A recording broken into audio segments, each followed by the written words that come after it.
يعني لو انا مثلا مضغوط او تعبان او مرهق من شيء، ممكن اقول ايه؟ I am tired. انا تعبان او انا مرهق.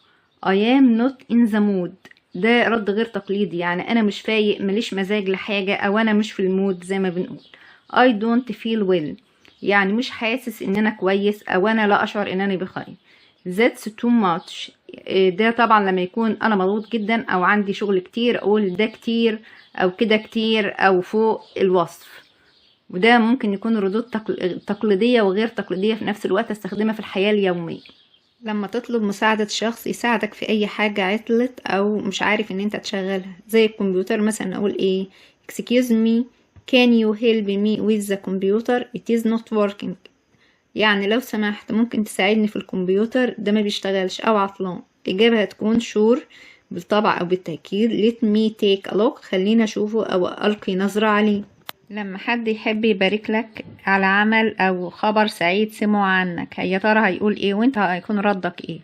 مبروك، يعني congratulations. congratulations.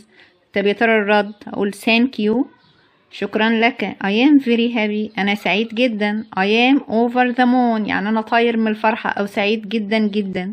لما تحب تسأل عن ميعاد اجتماع معين، هتقول What time does the meeting start؟ هيكون الرد عليك at 10 o'clock sharp. Don't be late، يعني الساعة 10 بالضبط، ما تتأخرش.